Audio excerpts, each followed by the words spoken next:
Hey, everybody, and welcome to Truth Tuesday. I'm Pastor Ken. Excited to be with you today. I just got out of a hearing just a few minutes ago, so I apologize. I'm just a few minutes late. But, I've just sort of been having some issues lately. I've been waking up in the middle of the night. There's a battle going on, and there are all these little battles that are going on, but I want to make sure that in your battles, the battles that you face, you do not lose the war. There are some people who are so concerned about the little battles, and the little battles are the ones that get your attention because they're the ones who cause irritation right away. They cause pain right away. They're the ones that get your attention, soak up your time right away in the present. But there are times when we need to take a step back. What's the real goal? What's the real objective? How important is this if you knew tomorrow you would not be here again? Would it be so important if you know tomorrow you're not going to be here? Would you want to die on this hill?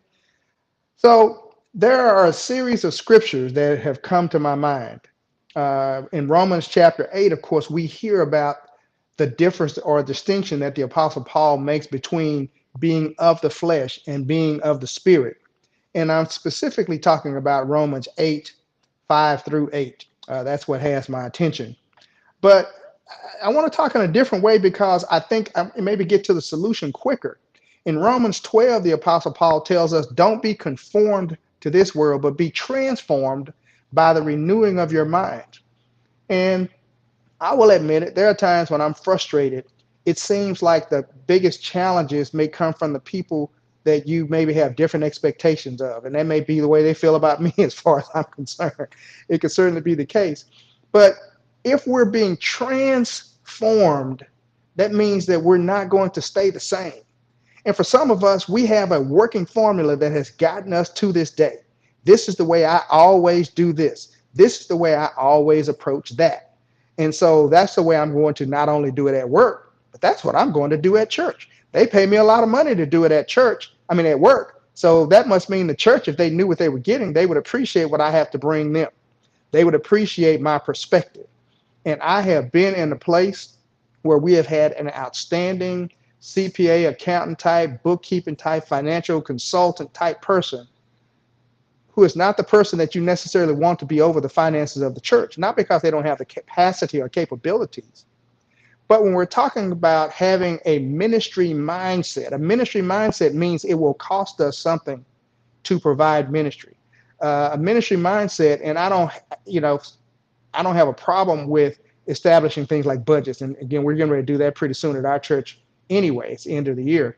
But I have problems with people who put limits on the amount of ministry they're willing to give. And so I was on the phone today, and then I had a hearing with someone today.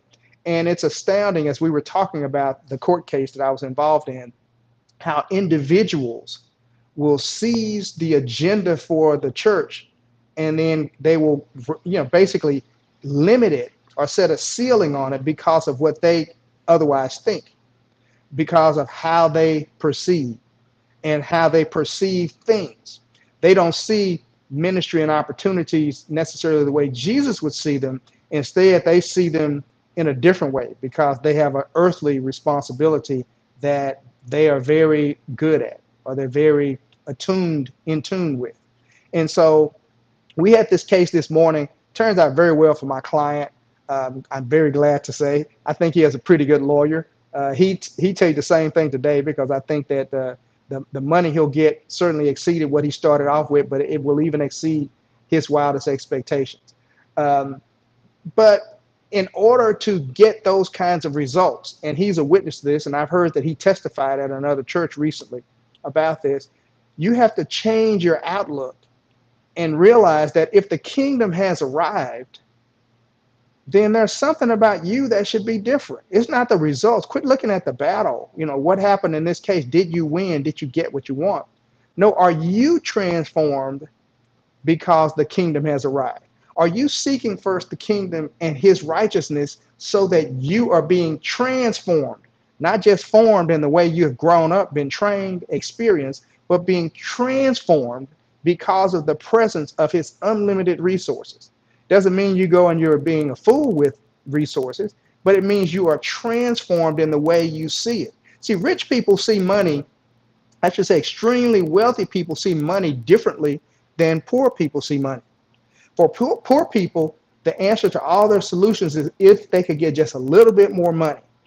And for people who are wealthy, they need money, they want money, they like money, but they need opportunities and ideas.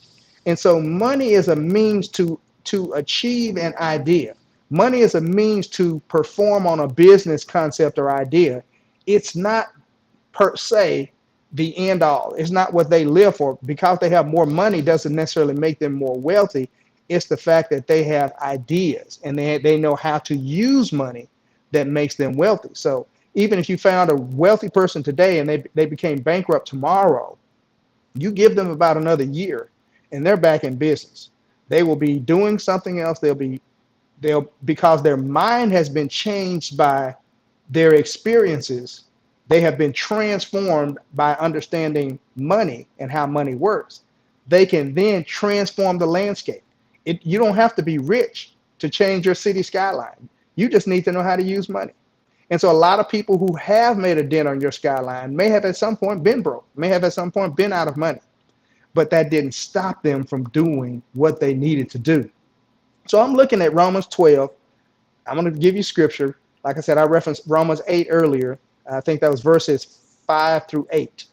But I want to go to Romans 12 and 1 because it says, 12 and 2 says, and don't be conformed to this world, but be transformed by the renewing of your mind. Your mind has to get renewed. Your mind doesn't need to get filled. Your mind needs to get renewed. When you hear the word, you don't need to memorize the word that you hear, but your mind needs to be renewed. It needs to be changed. As a matter of fact, I've said it before, you didn't receive the word. You did not understand the word if you're not standing on that word today. If that's not what's standing under you, you didn't understand that word. If it did not change your life, you didn't understand it. So the word is supposed to change us in a way that we are transformed. Our mind is transformed. And in Ephesians chapter 4, it starts talking about the spirit of our minds. So that we're supposed to become new because of the spirit of our minds. So we're to be renewed in Ephesians 4:23. Be renewed in the spirit of your mind, not the contents only of your mind, but the spirit of your mind. What is the attitude of your mind? That's what I'm talking about. Because again, you're going to face battles. You're going to face challenges. And if you aren't, that must mean that you're on the other team and don't know it. Because the enemy has set up principalities and powers and spiritual forces of wickedness and darkness that he uses to go after Jesus's disciples. And if you're not being attacked or don't run into opposition, spiritual opposition from time to time, then it may mean that you're on his team. So he doesn't need to bug you. You're already there. And he's concerned that if he does start challenging you, you're going to start praying and you're going to start growing and you're going to start speaking to things and praying about the things you speak to and speak over the things that you've prayed about. So don't get stuck in who you are in your prior success absent God, meaning absent him in a spiritual context. Continue to always be transformed by the renewing of your mind as you receive his word. Let that be what undergirds you. Let it be what you stand on so that you will be like a man who has built his house on a rock and not on sinking sand. Again, you have a whole lot of battles ahead. Step back for a minute and start thinking about the war, because the right perspective gets us transformed and also gets us to the end of the war with a victory. Thank you for joining us. And that's just the truth, the whole truth, and nothing but the truth. If you like this content, please give it a thumbs up and subscribe so that we can get higher on the algorithms and so more people like you can find us. Again, it's just the truth, the whole truth, and nothing but the truth. I look forward to seeing you again next week. May God bless you and keep you. That's my prayer.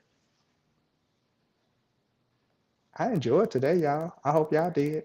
May God bless you. Ha ha ha.